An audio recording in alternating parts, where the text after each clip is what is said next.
The sun rises on the city, the nation's waking up. The smell of freshly brewed coffee's in the air, and lawyers across the country are smoothing out their blouses, straightening their ties, facing themselves in the mirror, ready to start their day. That's when they turn the TV or the radio on. Son of a...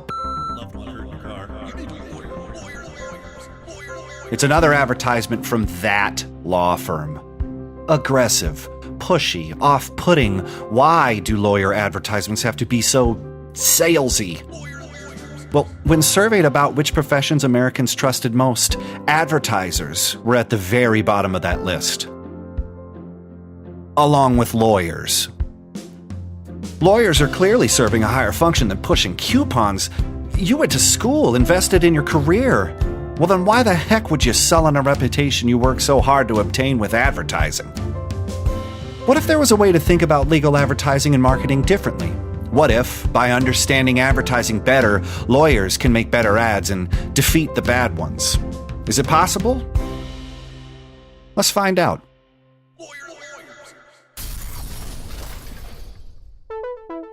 Lawsome, the podcast for law firms. Powered by ConsultWebs. Welcome back to Lawsome, the only podcast for law firms that found out early a penny saved is just a private penny. Until you start throwing them off a building, then they become a public danger.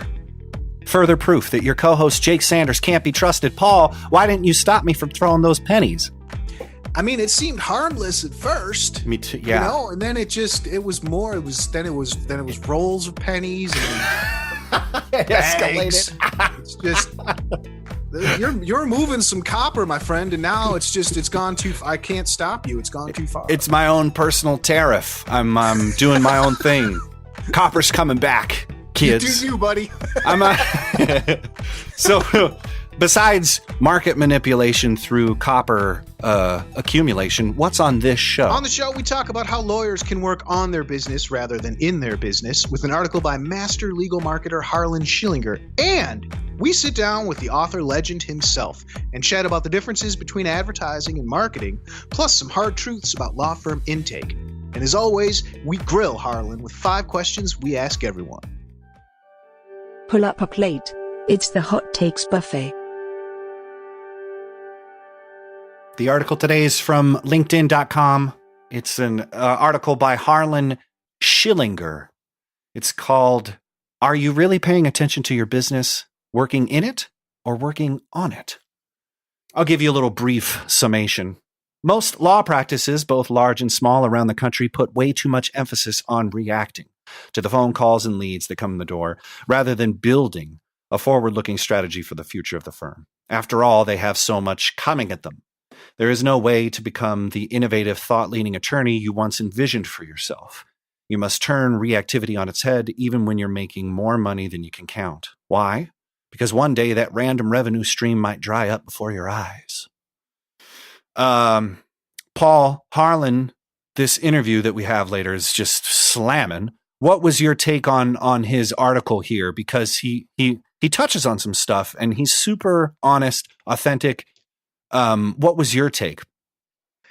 So Harlan is coming at this with probably double the years of experience I have.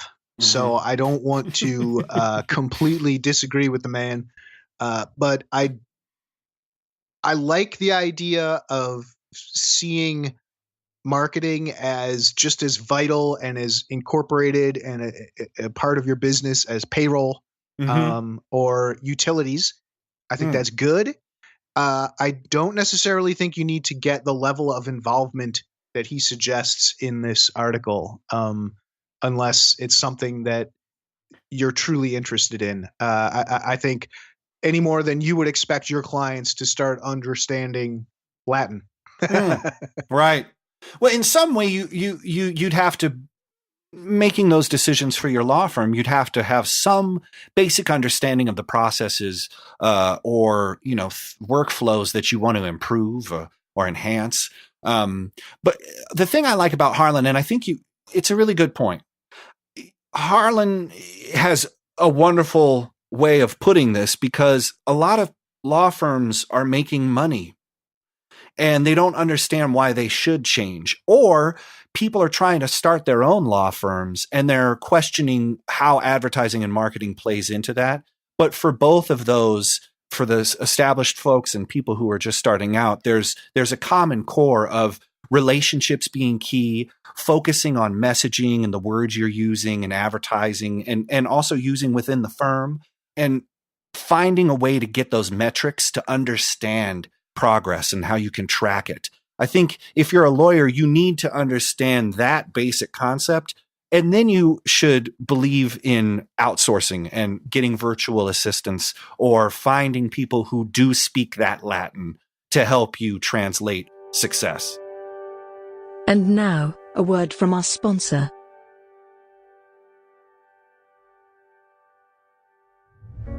I met Tanner, who works for Consult Webs, on a plane on the way back from Key West, Florida. And I'd just been thinking that I needed to do some more marketing for my law firm. So when he told me that he worked for Consult Webs, I was super excited. From the beginning till even now, I've been with them for almost 2 years, and the experience has really been great. Having Consult Webs on board is really like having your own team of people that really care about what kind of business you're getting. I mean, practicing law can seem kind of lonely. You always are wondering, how am I going to get clients? How am I going to make payroll? But with Consult Webs, it's not just me worrying about having people come in the door. They're there as well. And they've been so responsive. Since I started with Consult Webs, I have increased the number of employees double at least. And since I started with Consult Webs, the revenue has tripled. So it's really been an incredible experience. Go to consultwebs.com to learn more. And now, for a lawsome interview. Harlan Schillinger has 4 decades of experience in legal advertising with a passion for legal marketing intake and conversion. Harlan has worked with more than 120 law firms in over 98 markets throughout North America. Currently, Harlan is working with and in charge of business development at Glenn Lerner Injury Attorneys. He's also consulting privately with lawyers who share his vision of increasing business, being accountable, and obtaining high-value cases. After all that, he's decided to roll the dice and come on the Lawson Podcast. Harlan, thanks for being here. My pleasure. Thank you for having me. What's the difference between marketing and advertising in legal, and how do you help your clients understand that difference? Well, truthfully, if you ask 20 advertising agencies what's the difference, you're going to get 21 different answers. Jack is like asking a lawyer, an opinion, and everybody has an opinion. But the truth of the matter is, it's a gray matter. Some people think that advertising is marketing and marketing is advertising. But I believe the true difference is that marketing is the whole aspect of everything that has to do with representing the practice, representing the firm, from the telephone calls that come in to every single touch point that the firm makes, with a client. And advertising is part of the implementation of it. It is one factor of it. It may be television, it may be internet, it may be, paid PPC. And advertising is, in my definition, and the definitions that I were taught on Madison Avenue, is the touch points and the implementations, tough word so early in the morning, of marketing. Do you find a lot of lawyers still have complication separating marketing from advertising, especially like in budgets and that kind of area? Well, it's kind of interesting. I find that let's just confine it to the legal community, that they don't really know the difference. Most people don't know the difference. And if you ask an ad agency, they may not realize the difference, or they may just rattle off, yes, the same thing. But law firms don't really understand it because they're not embracing, or very naive to, branding and then advertising, which is the transactional part of marketing. You have a long career. You have 40 years of expertise advising lawyers, marketing and advertising their practice. What's that experience been like? And what are some perennial challenges you see in this space? Are there any dead horses that you can't beat enough when it comes to legal advertising? Well, I'll address the last question first. Of course, you can continue to beat the dead horse, Right. Or you can continue to beat the horse that's alive and wants to win the race. Better get that right. Yeah. Yeah, but getting back to how I began in this business, in 1979, I produced my first television commercials. My firm, Madison, Meiskens and Jones, was in the forefront of syndicating high-end retail commercials, and we noticed that legal was a category. So I was the very, very first person to produce television commercials for lawyers, with the exception of Len Jacoby, who was already on television and was on prior to the Bates decision. And I give Len credit. Len was a client of mine until he retired, and still a client of my old agencies for well over 30 years. And Len has taught me a lot about advertising. You know, it's been a roller coaster. It's been up and down. The thing about roller coasters is you go up and down. You may regurgitate, you may, smile, but at the end, you want to get back on, and it was a hell of a ride. And so with legal advertising, it's been kind of interesting because the first 5 or 10 years, there was absolutely zero competition, and no matter what you put on television, made the phone ring. So all the problems were not on making the phone ring, is what do we do after the phone rings? And at that point, I understood that I needed to get involved in the process. And that's been more of the roller coaster. Making the phone ring is one thing. Making the practice work is a whole nother ballgame. And so my passion really lied, I should say, in the business end of it. True, we built a fantastic, marketing agency to lawyers, pioneered legal advertising. Early on, I recognized that you can get a lot of telephone calls, but the value of each call was the most important thing. And then when competition really geared up 10, 15 years later, that became more important to me and the clients that I work with than anything. Getting a lot of calls is one thing. Getting a lot of small cases is great. You have to get a lot of them. But understanding the true value of what you're asking for is the most important thing. And I learned that very, very early on when I was involved in Madison, Meiskens and Jones. And my mentor, Bill Meiskens, who created television, one of the founders of television advertising, said, you get what you ask for. I never, ever forgot that. What I did adapt to is talking to the public as you were talking to a jury. Interesting. Can you elaborate on that a little bit? Yeah. Like what's the difference? Because I think a lot of times lawyers kind of misunderstand how they're addressing people in their advertising. Well, it's kind of interesting. I think that it's not a few times. I think it's many times. I always taken the approach when I want to work with someone or they had called, a firm. One of the things that I'm very, very proud of that everybody at Network Affiliates, the due diligence that they did in understanding the person that was calling. And I would take a look at everything that prospect did. But most importantly, I also took a look at what everybody else is doing. Mm-hmm. And very often, almost every time, somebody would come into Denver or whatever the circumstances were, I would line up everything that's going on in the marketplace. And the client would take a look, the prospect would take a look at everything that's going on and sit back and inevitably say, my God, they all look the same. They're all saying the same thing. All they are is wearing a different tie. If you've been injured, if you've been hurt, we'll get you all the money. What you have to really take a step back is, what are you saying? And what are you asking for? If you're saying, we'll get you every nickel that's out there. I don't care if you're falling down or you can't walk, whatever the case is, whatever the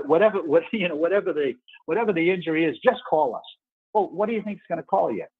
Right. And so when you talk about getting what you ask for, is like dealing with our children. If I ask them to do their homework, it depends on how I ask them, and that will depend on the results that I get.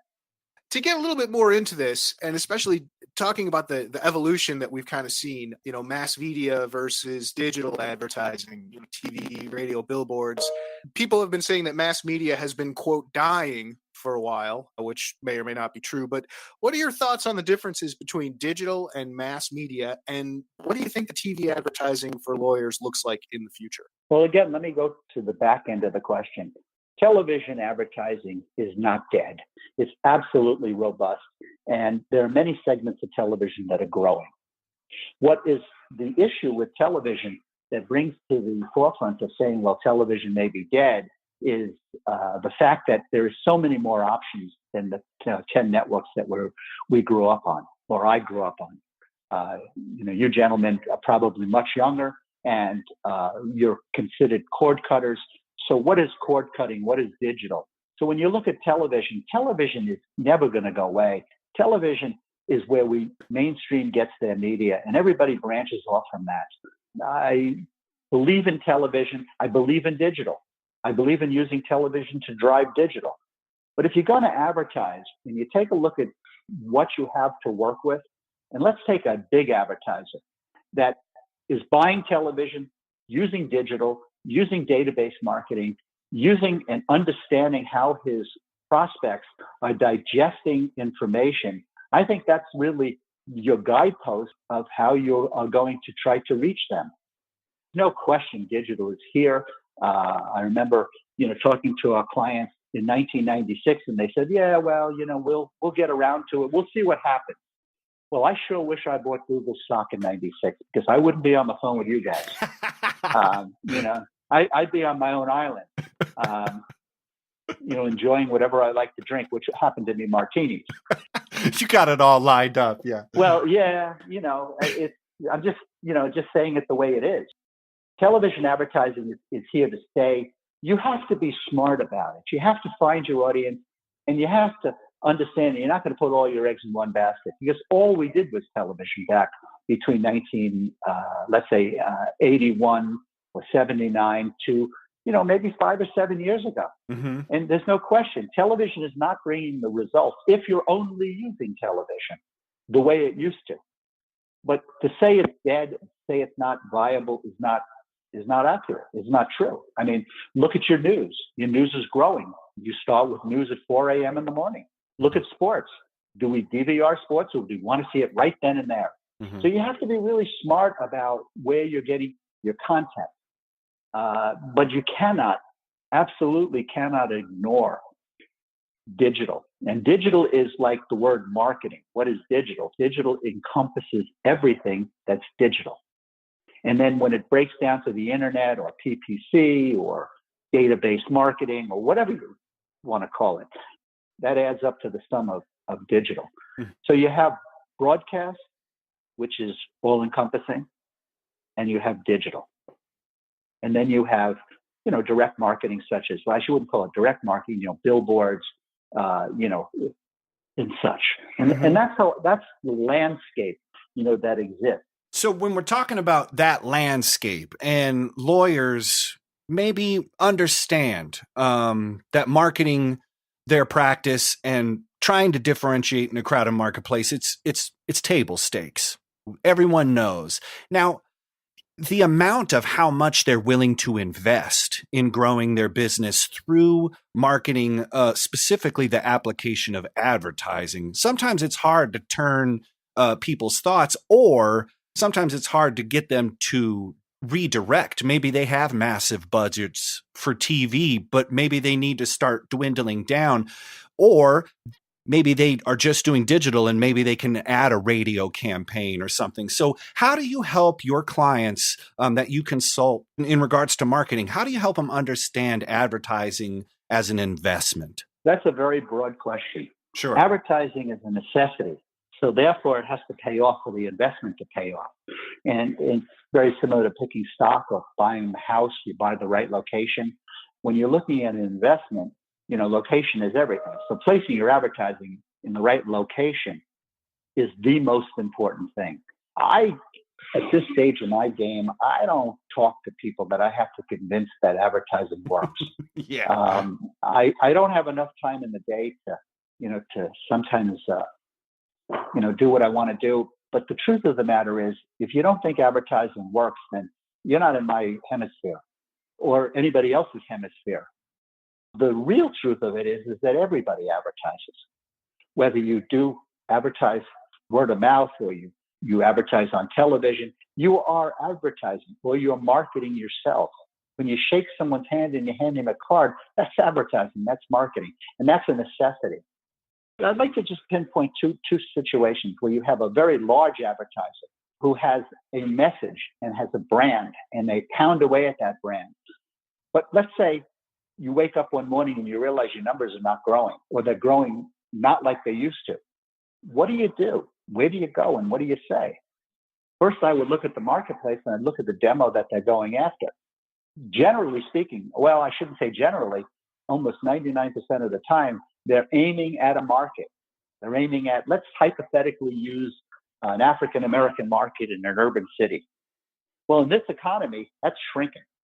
We can blame that on Trump or we can blame that on the Democrats, but we have to blame it on somebody because the economy is growing and there are less unemployed people in America now than in the last 20 years. And that demographic is shrinking. So if you continue to hit that demographic, you're hitting a shrinking audience. So you have to find a way to expand your audience, which means alternative messaging to appeal to everybody that knows your name but hasn't done business with you for a reason. And that's how I believe you expand your market base, by taking a very humble look at saying, everybody knows me, but not everybody's doing business with me. You've got to put your ego aside, and you have to go by the numbers, and you have to go by the facts, and you have to go by the opportunity. If you're a person that buys, property and buys rental properties, and you got 6 properties, how do you expand? You buy 7 or 8. Let's now flip over to the young advertiser that has no money or has very little money. I really have empathy and I have passion for that. You have to start somewhere. And I truly believe anybody can walk into any market in this country and start somewhere. A friend of mine called me up for some advice on television. He says, well, I can't afford television. I got $5,000 to spend, and that's just not enough because they're telling me I need to be on every channel, I need on every station, I need repetition, I need blah, blah, blah, blah, blah, blah. Well, think about this. If I had $5,000 to spend, first of all, I'd probably spend it on digital. I'd make sure that my digital assets are absolutely buttoned up, because no matter what you do in life, no matter where you go, you have to go back and find that person. And you're going to go call up Mr. Google, and you're going to say, Mr. Google, who is Mr. Jones? And Mr. Google is going to tell you exactly who Mr. Jones is. So if you don't have a good site, you don't have a reference point, you are screwed. You're actually not thinking squarely. So let's move beyond that. Let's say you have a website that you have to constantly massage and build. And I have to go back with $5,000. Why wouldn't I put it on one station and dominate that one station, and maybe only between the hours of 10 o'clock and 5 o'clock? Where do I start? You got to start somewhere. We all start somewhere in life. We all start small. And that's not bad. And I can assure you, almost everybody that's ever started advertising started that way. So let's go back to our roots. And that's my recommendation. There's always a way to do something. But your expectations now have to be absolutely in order. If you take that $5,000 and put it into a website or put it into a television campaign, do not expect landslide results. Expect your foot is in the door. One thing I wanted to talk about, you mentioned it earlier, was intake. And you have a unique process and thoughts about that. The quote I'm looking at is, you said, advertising is important like fishing is important, but if you don't know how to cook fish, it doesn't matter what you catch. Can you elaborate on that for us a bit? Being in the agency business for as long as I have been, I started to notice when things got very convoluted and competition really perked up, my clients would come to me and they say, hey, give me more leads. And I'd say, well, what did you do with the last one? And they said, well, they weren't any good. And about 15 years ago, I woke up to that. And it really stuck in my mind. I said, well, what do you mean they weren't any good? What was happening is that they were burning through leads because they didn't understand intake and they didn't understand conversion, and there were no metrics available. And so I dabbled in it. I grew with it. And then about 10 or 12 years ago, I really got focused on intake and conversion because I really got sick and tired of lawyers telling me that, well, they weren't any good. So I started recording telephone calls of my clients, and I realized that they weren't very good. Now, keep in mind, we're dealing with a profession that has no ceiling. You don't have to be educated. You don't have to be smart.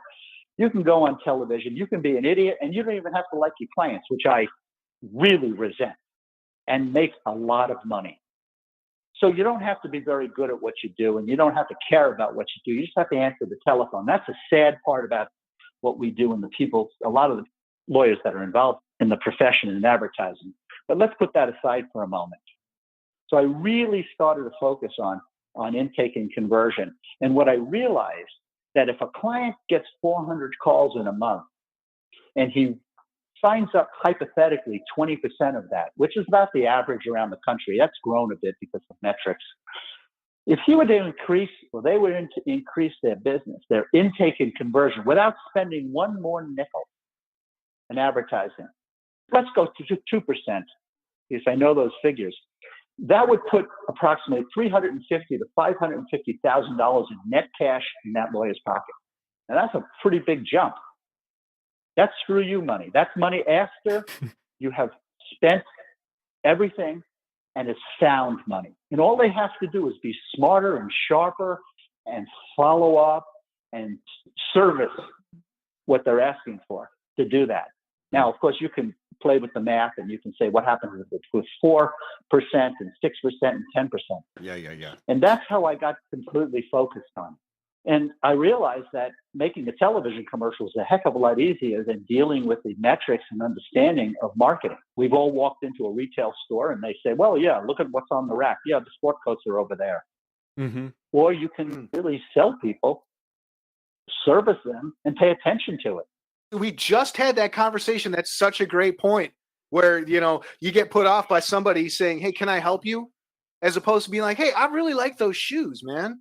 We got some pants that might really work with those. That's right. A completely different way of going about it. I love that. Yeah. Well, how about when you call a law firm and they care about you and they say, thank you for calling. How may I help you? What is your problem? How are you feeling? If you call the average law firm, okay, let me be more specific. If you call 98% of the law firms, that's a strong word, 98%. Yeah. And you get on the telephone with them, you tell me what empathy you hear. Hello, I'm the law firm of blah, blah, blah. We're here. What can I do for you? Yeah, let me transfer you. Mm-hmm. And the first thing that they ask is, where are you calling from? How did you hear of us? What is your address? Mm-hmm. What happened? Yeah. No, you're right. I mean, how are you feeling? Are you okay? I'm so sorry to hear that. Absolutely. Yeah. And I challenge anyone to call their law firm or anybody else's. And if I'm wrong, I will pay for your advertising for the next month. That's how bold I am about this subject and arrogant about it and convinced that it is the biggest hole in everyone's pocket. Look, you guys are really good at what you do. You guys are really, really good at generating business on the internet for clients. I am a big supporter of ConsultWebs. You have a good, honest business. You do what you say you're going to do, you try, and you have integrity. That's why I'm on the phone with you right now. I can assure you that your clients are not answering those chat leads and answering those contact boxes in the most effective way. The very first thing I do, and I did this for Glenn, and he was so receptive to it, Glenn Lerner, is separate chat, separate digital from television answering. It's a different conversation. It's a different pace. Follow what the car industry did. You can't walk into a dealership, talk to somebody, and then all of a sudden interact on the internet. These guys are idiots. They don't want to. They're not trained to talk intelligently on. They're a different breed. I shouldn't be condescending about it, but the truth of it is, when you shop for a car, you don't talk to a salesman on the floor. You talk to a digital specialist that is answering your questions and knows how to intelligently manage the call. And that's logic.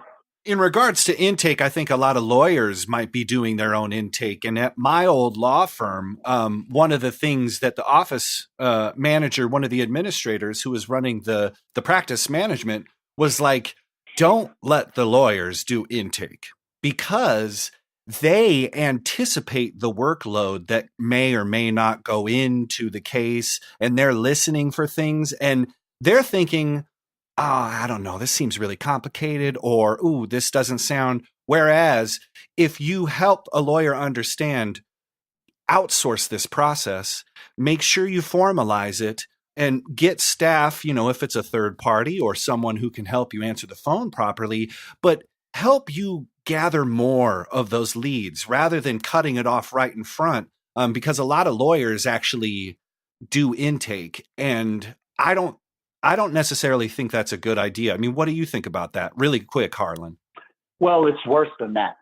When you're asking a busy person that's got a deadline, that's got his head somewhere else, to all of a sudden be interrupted and take a phone call, it's starting off bad right from there. Lawyers are not trained to talk to people. Most lawyers are trained to deal the litigation aspect. There's a lack of compassion. They want to get on to the next case because, sometimes it's just too important. And why would I want to talk to somebody new when I got to be in court in an hour? I mean, that's the quick answer.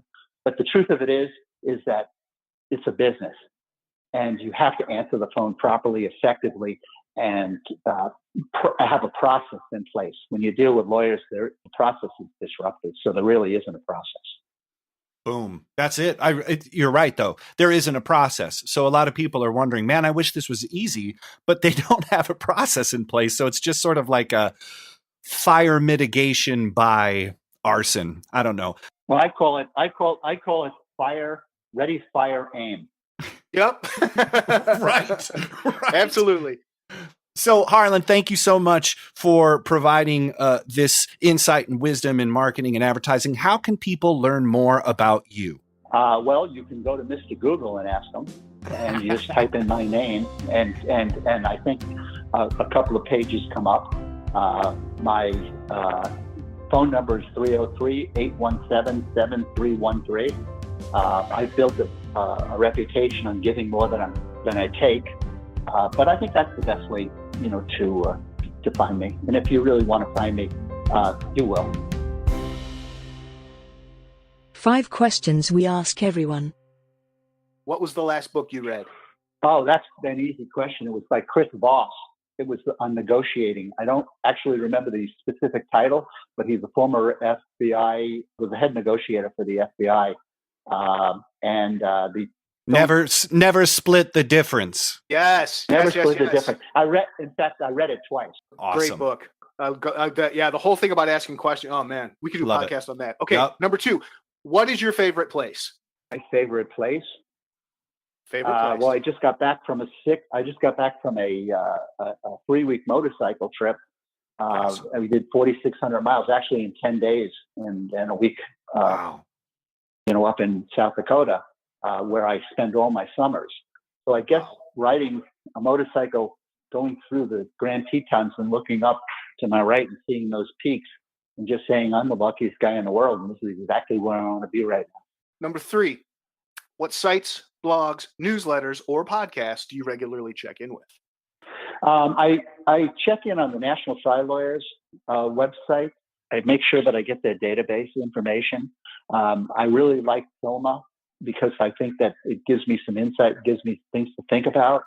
There's several newsletters from firms around the country that I insist on reading. John Fisher up in, I think he's in Schenectady or Albany, New York, monthly sends me his newsletter. I read that. I think that Michael McCready in Chicago has a fantastic newsletter geared at referral-based business only, from lawyer to lawyer. That's very informative. I try not to not read that.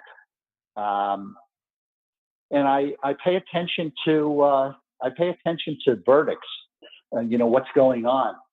So I subscribe to the Lanier newsletter because Mark is usually on top of things. And I think that's a pretty good start. Personalinjury.com is very strong. Lawyers and Settlement.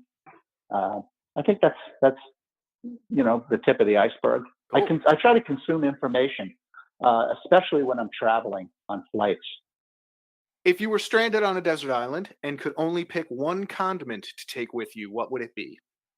That's a tough question. Let's see, a condiment being salt or pepper or Tabasco Ketchup. sauce. Is that what you're? We have a very broad definition of condiment. There's People no have said really- alcohol. What's your definition so that I can answer the People question? have answered things like wine, rum, Mayonnaise. So, mayonnaise. No, I think someone answered Nutella one time. Nutella. So yeah, we're flexible on this. I would say, other than water, I would say salt. Nice. Smart. because what I'm Straight going to up, have man. to eat is not going to taste very good. So I'm going to need help. That's right, man. He's a survivor. That's right. Okay, we made it to the end. Number 5. After a long day or a long week at work, how do you relax and unwind? Well, I'd like to say I sit back and I if I'm in Arizona, I live in Paradise Valley. I'm looking right at Camelback Mountain right now and having a martini at 5 o'clock in a bad way. Nice. I thoroughly enjoy catching up to the end of the day with my partner, Patty Carney. My wife, my partner, my best friend, and she is the only human being on earth that I would want to spend 24 hours a day with.